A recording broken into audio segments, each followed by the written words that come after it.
La parole est à madame Marie-Noëlle Lienemann pour le groupe communiste, républicain, citoyen et écologiste pour 5 minutes. Monsieur le ministre, madame la présidente, mesdames, messieurs les rapporteurs, chers collègues. La crise du logement non seulement perdure, mais s'amplifie. Le logement coûte trop cher, plombe de plus en plus le pouvoir d'achat de nos concitoyens. La construction de logements et particulièrement de logements sociaux ou abordables s'effondre.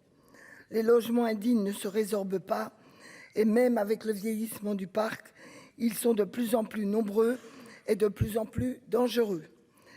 La résorption des passoires thermiques n'a pas trouvé un rythme de croisière permettant d'atteindre les objectifs de la loi climat-énergie.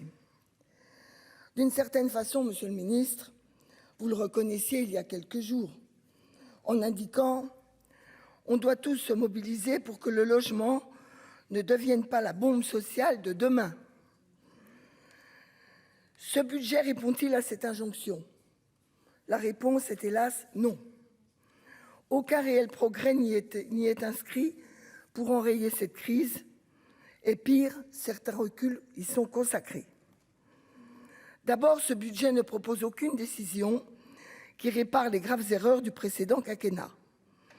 Qu'il s'agisse de l'APL, du prélèvement sur les bailleurs HLM avec la RLS, le niveau de la TVA pour le logement social. Rien pour réguler les dérives de prix, en particulier ceux du foncier, qu'il serait grand temps d'encadrer pour stopper cette spirale haussière qui renchérit indûment la production de logements, accentue la ségrégation sociale et spatiale. Il serait pourtant urgent de s'attaquer à la rente foncière. Ce budget ne répond pas non plus à l'urgence sociale et ne prend pas en compte l'impact redoutable de l'inflation et de la hausse des prix de l'énergie. Votre gouvernement n'a pas retenu la proposition de gel des loyers que défend notre groupe et a fixé à 3,5 la hausse de l'IRL, soit un niveau supérieur à la hausse moyenne des salaires cette année. De fait, cette décision va pénaliser le pouvoir d'achat d'un grand nombre de foyers. Les APL ne devraient augmenter que de 3,5%, ce qui ne compense pas la hausse effective de la quittance, qui comprend non seulement les loyers, mais aussi les charges locatives, en particulier le chauffage. Or, ces dernières augmentent très fortement et le bouclier énergétique ne couvre pas l'entièreté de ces hausses. De plus, de nombreux locataires HLM n'en bénéficient toujours pas. Nous regrettons que le forfait charge des APL, qui n'avait pas été revalorisé depuis 12 ans, ne soit pas fortement augmenté cette année, où tout pourtant le justifie. Les 2 € de juillet ne suffisent évidemment pas.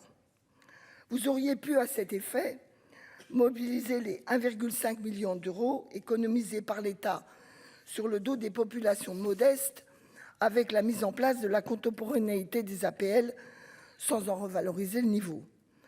Refus de taxer les surprofits, mais ponction sur les APL et les bailleurs sociaux. Oui, monsieur le ministre, c'est le terreau d'une bombe sociale. La hausse du taux de livret A s'ajoute au maintien de la RLS dont nous demandons l'abrogation, obérant de façon inquiétante les capacités des organismes HLM de construire, rénover, entretenir leur parc. Ce budget consacre le total désengagement de l'État dans l'aide à la pierre pour le logement social qui pourtant en a fortement besoin. Il en a besoin, excusez-moi, il en a besoin pour produire plus, pour des loyers moins chers et mieux adaptés aux ressources des familles. Le FNAP n'est plus abondé par l'État depuis plusieurs années, mais seulement par les bailleurs sociaux et Action Logement. Si cette année il est maintenu au même niveau que précédemment, ce qui est déjà très insuffisant et ne suit pas l'importante hausse des coûts des travaux, c'est au prix d'un prélèvement de 300 millions sur Action Logement. Le Sénat a bien voté un amendement contestant ce prélèvement, mais a en même temps très clairement signifié qu'il devait être compensé par l'État et qu'il ne saurait y avoir du coup une baisse de la dotation du FNAP. Le maintien de la dotation du FNAP doit être garanti. C'est pour nos groupes une priorité absolue, et je le crois pour notre Sénat. Car le FNAP est le seul outil qui assure vraiment l'égalité d'accès et de subventions pour tous les organismes HLM, quel que soit leur statut. L'accession sociale à la propriété semble avoir disparu des radars du gouvernement. C'est pourtant tout à la fois une inspiration de nos concitoyens comme un atout pour le parcours résidentiel et dans bien des cas pour la mixité sociale. L'absence d'engagement sur le PTZ au-delà de 2023 va bloquer le lancement de nouveaux projets. Ce n'est pas acceptable. Et d'ailleurs, j'espère que vous accepterez l'amendement du Sénat. Je termine enfin pour dire que la hausse des taux, la restriction de l'accès au crédit qui pénalise les catégories populaires et moyennes nécessite une prime d'accession sociale pour y remédier. Pour l'heure, rien n'est prévu. Alors, dans ces conditions, mes chers collègues, Madame la Présidente et Monsieur le Ministre, le groupe CRCE ne votera pas ce budget. Merci.